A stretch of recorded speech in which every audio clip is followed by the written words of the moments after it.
Ondeteddeyo ekyolwaleero. Owaayo gwe ku mimonde gyo ku mbulugunyazo ze nkusanga oli Nze simanyi oba obeera ozaagala nze mbeera ndi embulugunya zange nga mmanyi tekuli puroguramu ya muntu mulala kuba abantu tebatera nnyo kwagala nnyo mbulugunya. Kale weeriire. Kati ondeteddeyo ki?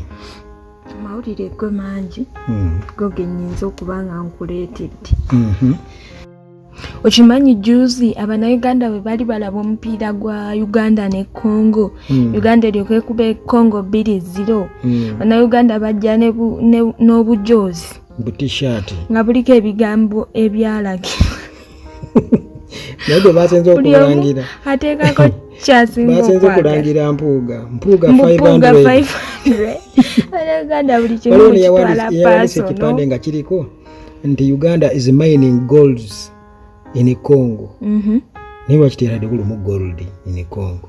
Ate Uganda is mining gold. Oli alinako mukagundi jjukira ennaku zino kuliko eŋŋombo mutonzi waffe yasalawo bonna abaana baabukuba. Kati waliwo abasenze okunsesa naye ne kala gye babadde bambadde yaneewunyisiza. Kati bali badidde t-shirt eza yellow ne bateekako best hotel New best hotel. naye omanyi ekiri nateete best hotel Busega. Jawo Busega. eri Busega nateete makkati g'Ebusega ne nateete kwabaddeko best hotel Busega. New best hotel Busega. kwegamba nga omanyi ekibeera zaate ombuuza namawulire omanyi ekibeerayo abaana kye beekola sayidi zeeyo. Owaayi. Kali katale ka bonna katale ka nsi yonna agala okutemesa agenda atemesa kutemesa kinyama tugende gwe kugulira eddala guli no bayira bega tunakuva wano banamulira Bannayuganda balaza amaalo. Kale si maalo naye basanyukidde nnyo onana balaza okwagala nze ndabanga gwe bayagala atalina vibe yaabwe. Waayi kugamba oba oli awo ndowooza oba yabadde alaba performance tebabadde nnyo naye amaanyi mu mupiira ng'alaba n'asalawo n'agamba tekyabadde kusikira. Abantu bambi babadde bangi abamulindiridde bawubirako naye yo bwe dali serious ku bibye. N'amaani bamuggyawo. Yemma. Press conference eba press conference.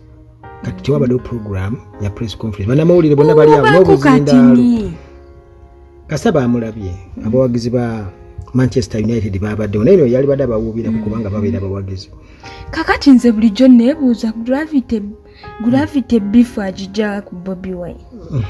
Abono balina ebintu byabwe ebyadda. Sazeewo n'ayogera ekyamuluma obwedda.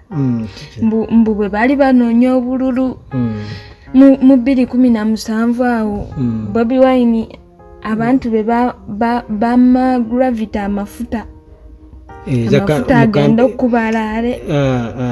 Yali ayagala agenda mulaale bamuyita agende mulaale za Bobi Wine 2017 n'abasaba amafuta ne batamuwa amafuta.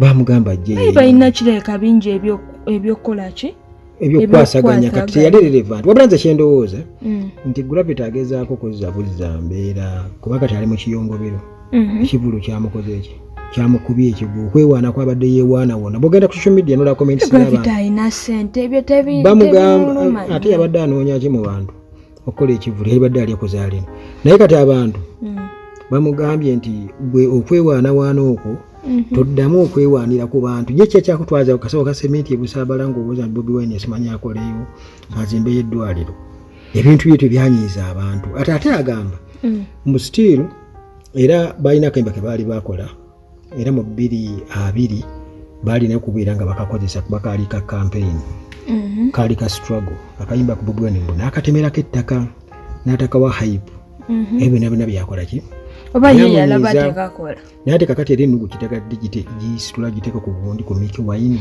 kati egenda mwabya omutima n'ennugu ye yakumwabya kakati kyadde tuli awo ng'omwami wa Rema fenna gwe tumanyi Dr. Hamza omulungi we yavuddeyo n'akola kitegeera akantu ako yategeera ddi nti agenda kubeera mukyala dokita obwenzi ono yavuddeyo n'acongratulatinga musajja munne jjukira baamulonda okubeera ki presidential advisor era n'amukola ki nakubiriza n'abantu abalala okukola ki omusanyukirako munne. Omanyi bwe bagamba musajja muno bwakusinga ki ensumika tukiyita nki kaakati awo naye yagamba mukenzi alinga muganda we balinga baluganda simanyi era ndowooza baafuuka baluganda kubanga kitegeeza nti kubanga bonna they fed from the same source. Kakati Kenzo kyemmanyi ennaku zino ayina engeri gye yatemera ettaka oba ayina engeri gye yazikizaamu omuliro gwa Rema ne Hamza. Jjukira nti babadde nnyo mawulire bano nga beeragala abo. Naye kati Kenzo okuva ati lwe yaleeta minisita olwo ate ttiimu Kenzo nayo neyejanjawaza ekintu kya minisita kati kirabika ndowooza n'ayagala agambe owaali kati sizifaya twali wano juzi nitwogera ku mawulire ga Catherine Kusaasira gwe baali bagamba nti yali apepeya ne mwami wa Rape binze nebindeba bitegeeza ki bindaba pozimuki lubaluki simanyi gwanga bye bimulabo mwami bindaba kati era Rape yavuddeyo n'agamba nti embaga yaabwe egenda beerawo mu maaso awo era n'atubulira n'abayimbi bawulira bayagala babeere ku ki bamuyimbire ku mukolo gwe abayimbi ye bawulira nti bayimba okuva ku ntobo y'omutima gwe bwamuyimbira ina n'akola bwoleka ku mbaga ye yatugambye ayagalayo Virota ayagalayo Riam Voice Acidic Vocals omwana w'ebusoga n'azawi be bantu bawulira nga be bamuyimbira kikati ku mbaga ya munungu oleetayo dozi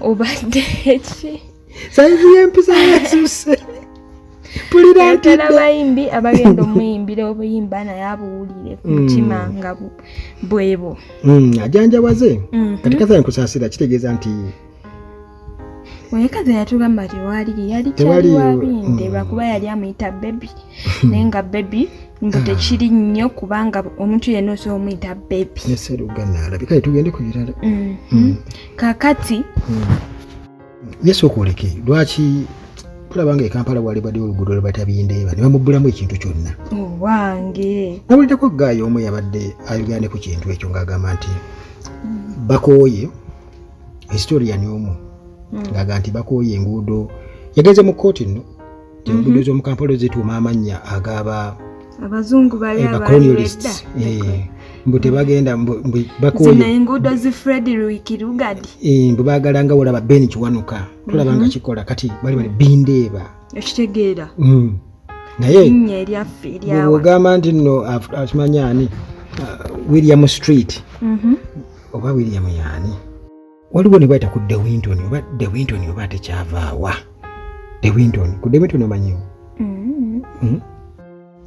nja kutwala wulumu oba bw'oba oli mu Kampala buuza ku De Winton yewuwa bajja kukubuulira kaakati jjukira twafiirwa omuddosi Rebecca Kiptegei ng'emboozi yeebadde ekyatambula mpaka n'olwaleero kaakati ejjo kyategeerekese nti eyamutta naye yamaze n'akola kimukama n'amuyita kibi nnyo b'ensonga bagende bazimalire manyi abantu abakola ebintu ng'ebyo okugamba abantu babasabira nnyo baffe nti baffe mangu babeera baagala babeerewo okwo babonaabone kugamba abeerewo nga yeeyokya aboneebone n'embeera nekitaka omuliro gwabatuuka ku mutima beeyokya nnyo teebereza nno yali ayokya munne n'ayagala amwongereko mbu akwate akadomola ayongereze ku muliro gwongere okukoleera kumbe yeerabidde nti ate omuliro ogenda amafuta gagenda sika omuliro naye ne bimubwatukirako ku kakata naye tayeekyomye bagamba kyewayagaliza munno nga naye kakati naye yafudde Kiptegei bamuzika nga 14 wane Uganda ne abamutane Dickson naye abadde mu intensive care mu ddwaliro era lyerimu erya Moi wali mu Eldoret bwati munnange teyasobodde kubeera ng'asimattuka tetujjaga nti kibi nnyo kale kibi nnyo nti afudde tawozeseddwa na kutunnyonnyola lwaki yakola ekikolwa ng'ekyo kaakati erira waliwo omukadde ow'ekyenda bakubye amayinja paka kufa myaka kibeyo balaika bakambwe bakoowa kiki myaka 9 babadde bamugamba nti mulogo bamuteebereza okubeera omulogo nti waliwo munnaabo omu yabadde afudde bali awo mu maziika kirabika okwetegeka awo ng'omukadde atuuse bali mu kukungubaga omukadde ng'alina akaveera akeeru mulimu ekintu kya pinki kakiringa akagoye ka pinki ng'akikola akisuulayo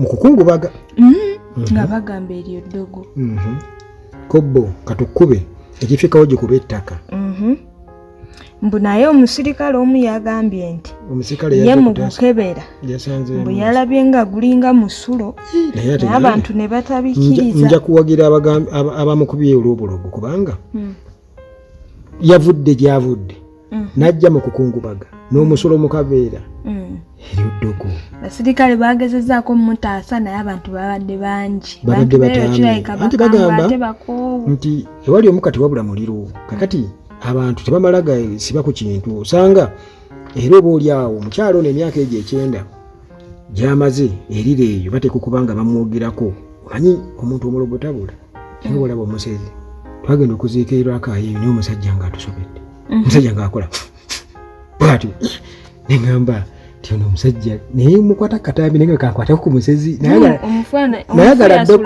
nayagala ddokola interview ku musezi naye nagezaako kumweyogerezaako naye nga kyesobola kwatula kiri tiwange olya ku nnyama naye njagala nnyo mubuuza muteega ekiro twali tuvaayo naye omusajja nga yalina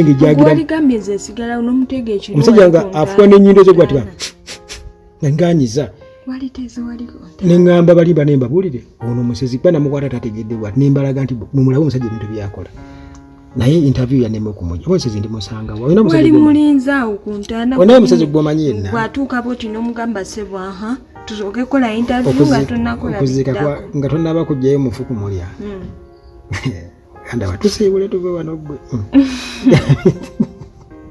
naye walinayo omusezi gwomanyi era kayigye bagamba kati walizeeyo nga wowulira wano bafiiriddwa ng'otaayiza